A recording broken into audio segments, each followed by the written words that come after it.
Carl Gustav Jung a un jour écrit « Tout ce qui nous irrite chez les autres peut nous conduire à mieux nous comprendre nous-mêmes ». Mais avez-vous déjà remarqué comment certaines personnes vous épuisent sans que vous puissiez expliquer pourquoi? Ressentez-vous un étrange malaise après avoir interagi avec elles? Comme si quelque chose d'invisible avait été dérobé à votre âme. La plupart des gens attribuent cette sensation à la malchance, à des personnalités difficiles ou simplement à une chimie incompatible. Ils pensent que le problème est superficiel, dans des mots mal choisis ou des malentendus fortuits. Ils se persuadent qu'il suffit d'être plus tolérant, plus compréhensif, plus patient. Pourtant, la vérité découverte par Jung est bien plus profonde et troublante.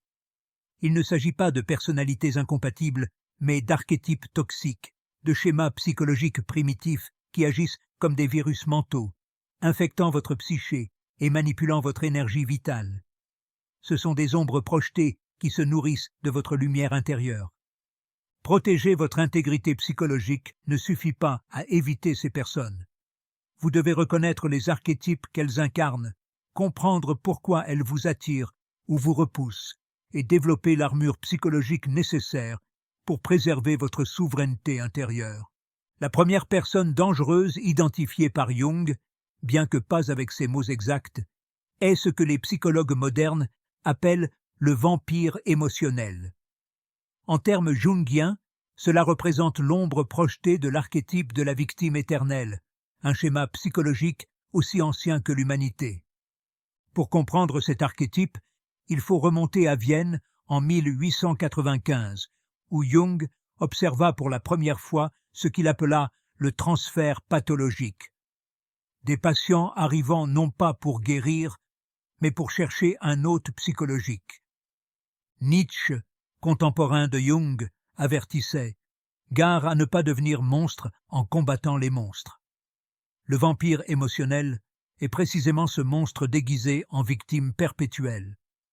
Imaginez un trou noir qui ne se remplit jamais, peu importe la quantité d'eau pure qu'on y verse. Telle est la psyché du vampire émotionnel. Il vous approche avec des récits de souffrance semblant tirer des tragédies grecques, des drames incessants, des crises à l'horizon, une symphonie ininterrompue de malheur. Mais voici le mécanisme psychologique caché que Jung révéla en étudiant les complexes autonomes. Il ne cherche pas de solution, mais de l'énergie vitale. Chaque fois que vous leur offrez conseil, compassion ou temps, ils pratiquent ce que Jung nomma le cannibalisme psychique. Ils se nourrissent de votre vitalité émotionnelle, comme les anciens vampires se nourrissaient de sang. Jung appela cela la participation mystique pathologique, une fusion inconsciente où les frontières du moi se dissolvent. Votre énergie devient leur carburant, votre stabilité émotionnelle leur drogue. C'est un processus aussi subtil que mortel. Pendant que vous vous affaiblissez, il se renforce. Dans les sociétés tribales, les chamans identifiaient ces individus comme des dévoreurs d'âmes. Ce n'était pas de la superstition, mais une observation psychologique précise. Ces personnes ont développé ce que Jung appela l'identification à l'archétype de la victime, devenant accro au drame comme source d'identité. Vous reconnaissez cette personne car sa vie est un roman victorien sans fin.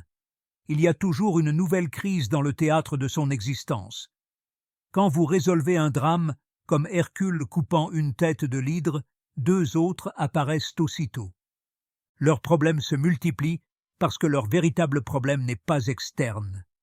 C'est leur incapacité pathologique à générer leur propre énergie émotionnelle. Jung observe que ces individus activent inconsciemment votre archétype du sauveur.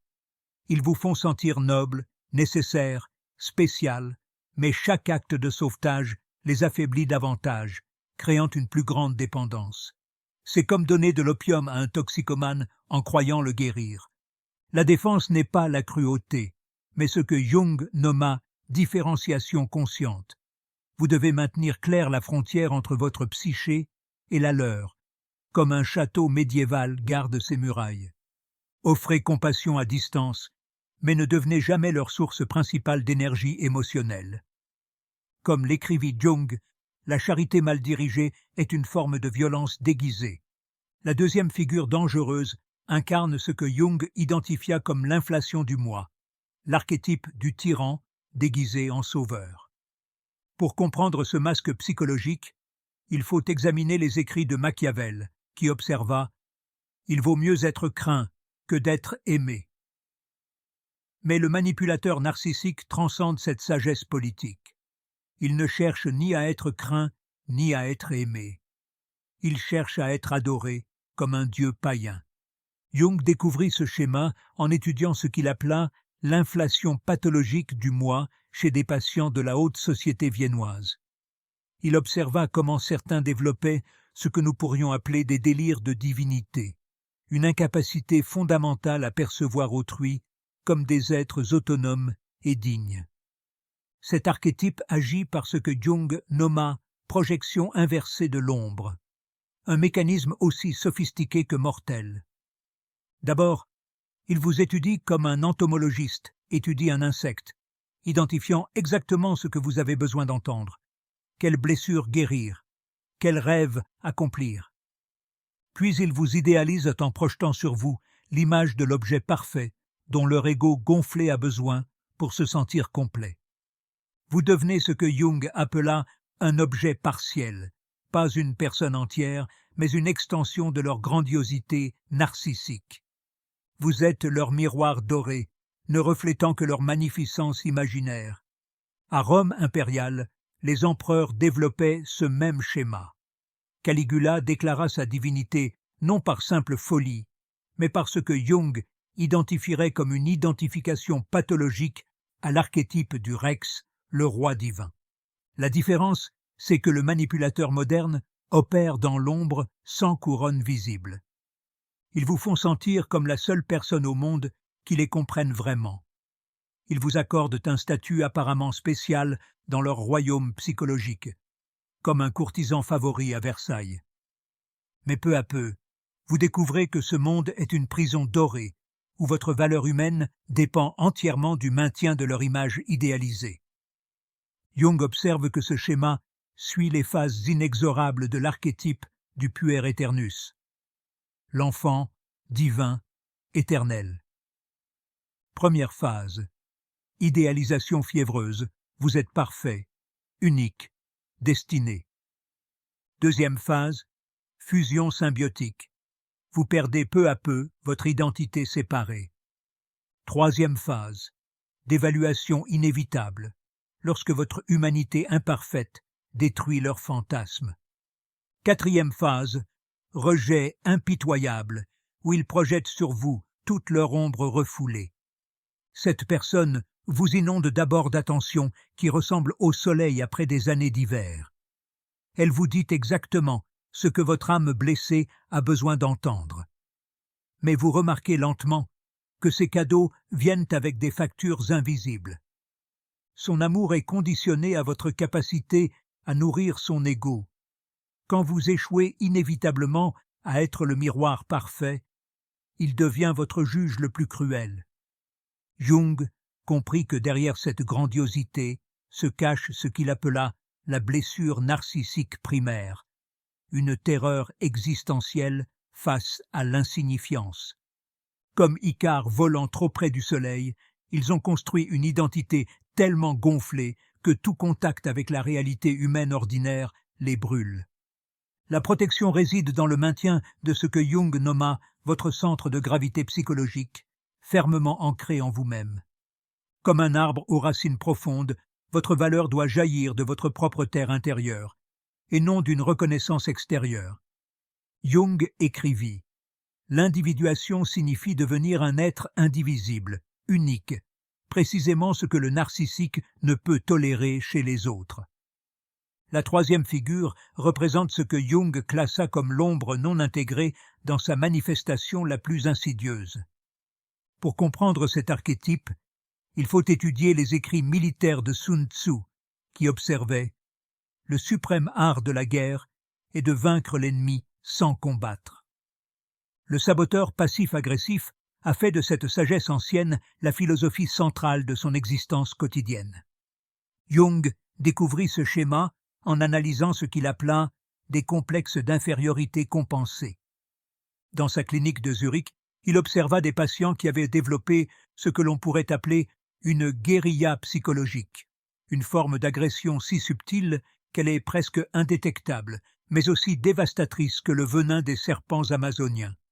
Cet archétype émerge de ce que Jung identifia comme la fonction inférieure non développée, des aspects cruciaux de la personnalité brutalement réprimée durant l'enfance, comme des plantes poussant dans des caves obscures, développant des formes tordues et sinistres. Ils opèrent désormais depuis les profondeurs de la psyché, tels des guérilleros en territoire occupé. Leur arme principale est ce que les psychologues modernes appellent le déni plausible. Chaque sabotage est enveloppé d'une couche d'innocence si convaincante qu'ils croient eux-mêmes à leur propre mise en scène. Chaque attaque arrive déguisée en aide. Chaque poignard est enveloppé dans le velours des bonnes intentions. Dans les cours médiévales, ces individus étaient connus comme les conseillers chuchoteurs, ceux qui n'attaquaient jamais le roi directement, mais plantaient des graines de doute qui détruisirent des royaumes entiers. Jung comprit que cela représente ce qu'il appela l'agression des faibles, ceux qui n'ont jamais développé le courage existentiel pour une confrontation directe. Ils opèrent via ce que les psychologues contemporains nomment gaslighting inconscient. Mais Jung alla plus loin. Ils ne mentent pas délibérément sur la réalité comme un manipulateur conscient.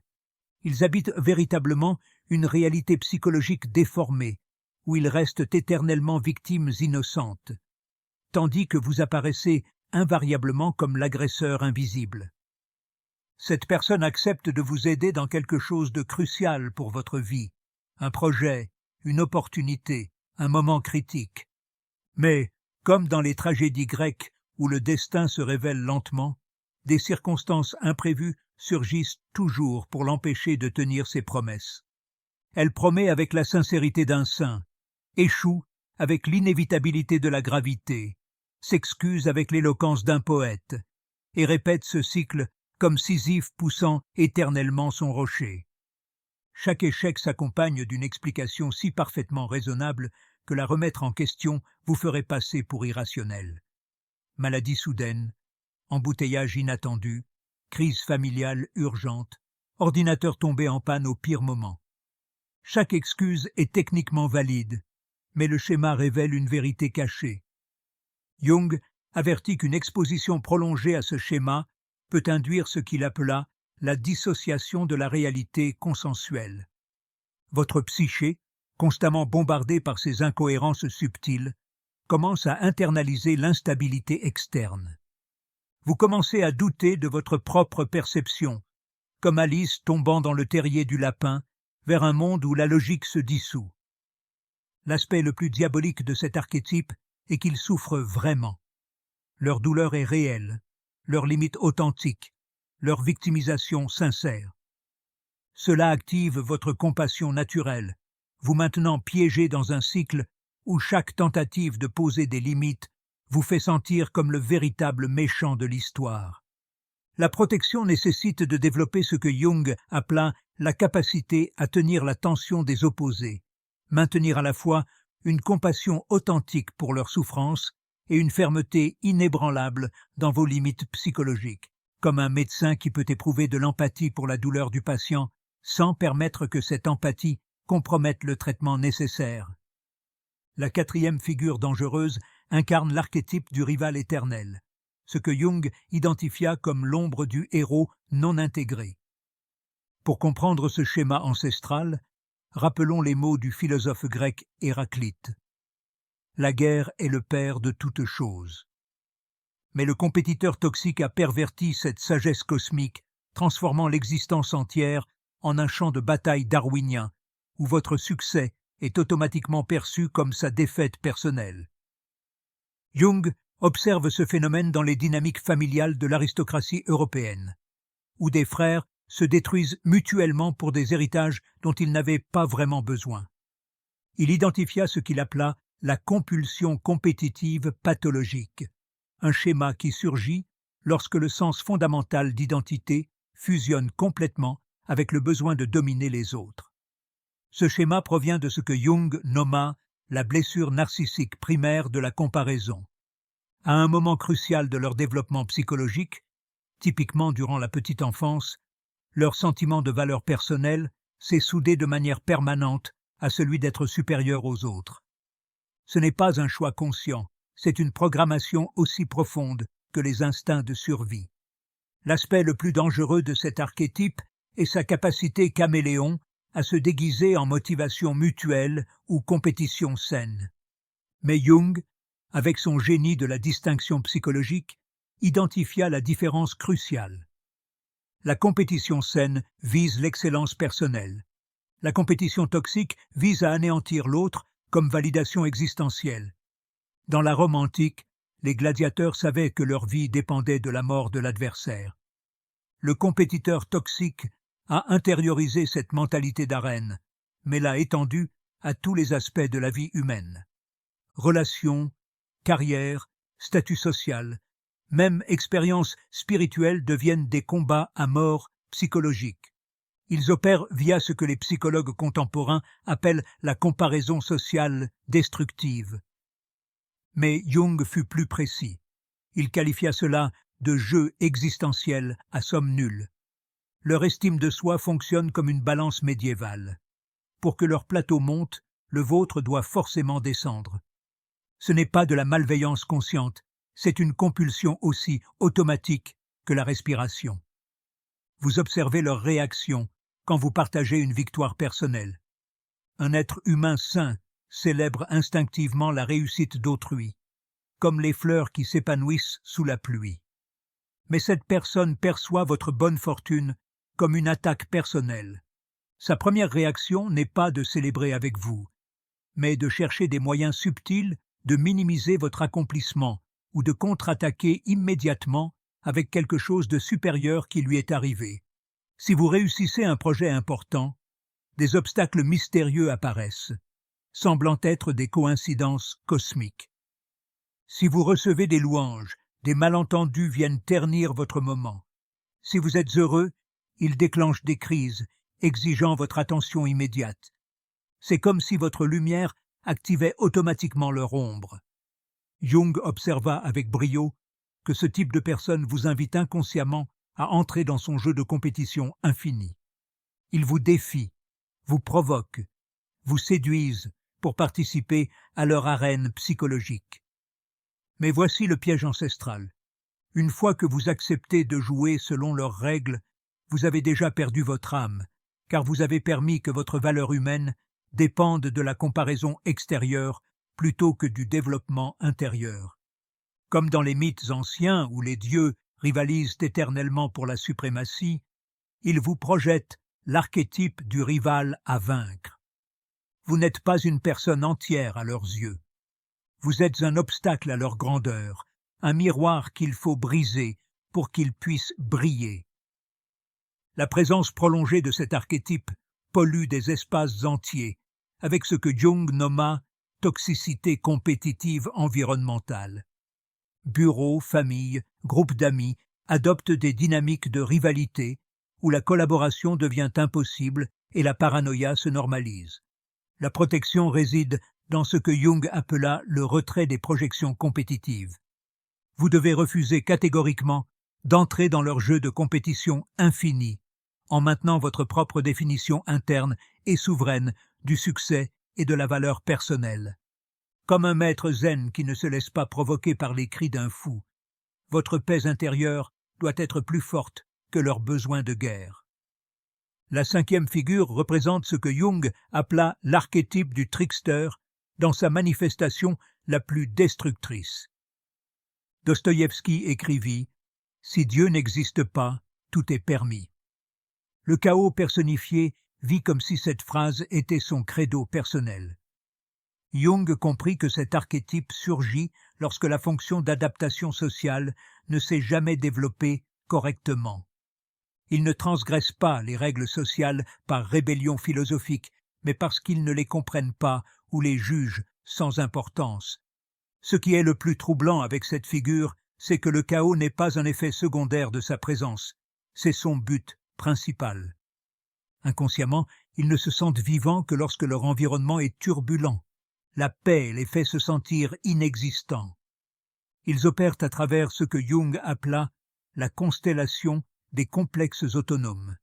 Différents aspects de leur personnalité émergent de façon imprévisible, chacun avec son agenda propre, sans intégration centrale. Un jour, ils sont votre meilleur ami, le lendemain, un étranger hostile. Cette personne transforme chaque situation stable en drame inutile. Dans une réunion calme, elle introduit le conflit. Dans une relation harmonieuse, elle sème le doute. Elle ne le fait pas par malveillance consciente. Elle agit parce que la stabilité lui provoque une profonde anxiété existentielle. Jung nota que ces personnes ont souvent des histoires fascinantes, des expériences extrêmes et un pouvoir d'attraction magnétique. Mais derrière cette fascination se cache un vide psychologique que seule une stimulation constante peut combler. L'exposition prolongée à cet archétype peut déstabiliser votre propre centre psychologique. Jung avertit que le chaos est contagieux au niveau inconscient. Votre psyché peut commencer à adopter des comportements erratiques comme mécanisme d'adaptation. La protection nécessite ce que Jung appela le maintien de la fonction supérieure. Renforcez consciemment vos propres schémas d'ordre et de stabilité, indépendamment du chaos extérieur.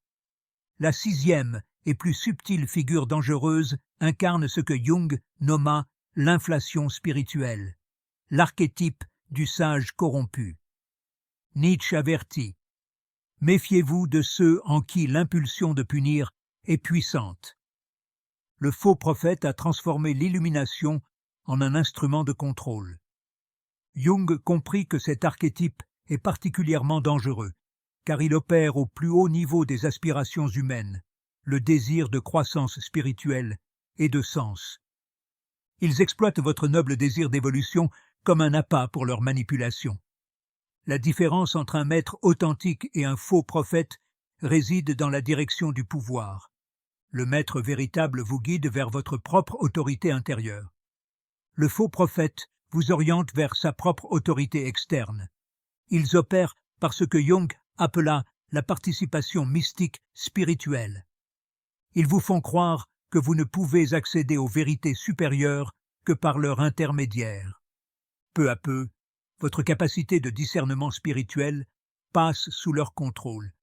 Cette personne parle sans cesse de concepts élevés, amour inconditionnel, conscience supérieure, éveil spirituel, mais ces actes révèlent des schémas de contrôle, de jugement et d'élitisme spirituel. Ils prêchent l'unité, tout en créant une division entre les éveillés et les endormis. Jung observa qu'ils utilisent ce qu'il appela la projection de l'archétype du vieux sage. Ils vous convainquent d'être l'incarnation de la sagesse que vous cherchez, alors qu'en réalité, ils projettent leur propre ombre non intégrée sur vous. Ils ont toujours la bonne réponse à votre souffrance, mais cette réponse exige invariablement plus de dépendance à leur guide. Si vous questionnez leur enseignement, vous êtes résistant. Si vous vous éloignez, vous êtes dans le déni. Votre croissance spirituelle se mesure à votre obéissance à leur vision. L'exposition à cet archétype peut créer ce que Jung appela l'inflation négative, une méfiance profonde envers votre propre discernement spirituel. Vous pouvez développer une dépendance spirituelle chronique, cherchant toujours une autorité extérieure. La protection ultime réside dans ce que Jung considéra comme le but ultime de l'individuation. Développez votre propre relation directe avec le transpersonnel sans intermédiaires humains prétendant être indispensables à votre connexion avec le sacré. Quand vous développez la capacité à reconnaître ces 6 archétypes dangereux, quelque chose change fondamentalement dans votre psyché. Vous n'êtes plus une victime inconsciente de schémas toxiques. Vous devenez ce que Jung appela l'individu conscient, quelqu'un qui garde sa souveraineté psychologique intacte. Votre énergie n'est plus drainée par des dynamiques destructrices. Votre temps se libère des drames inutiles. Votre paix intérieure devient inébranlable, car elle ne dépend plus de l'approbation ou du comportement des autres. Vous devenez ce que Marcus Aurelius appela une citadelle intérieure impénétrable aux tempêtes extérieures, Ce n'est pas de l'isolement, c'est du discernement. Ce n'est pas de la froideur, c'est de la sagesse. Jung comprit que ce n'est que lorsque vous pouvez dire non à la toxicité que votre oui à l'authenticité possède un vrai pouvoir. Si cette analyse a résonné en vous, si vous reconnaissez certains de ces schémas dans votre vie, alors vous êtes prêt à approfondir la sagesse jungienne.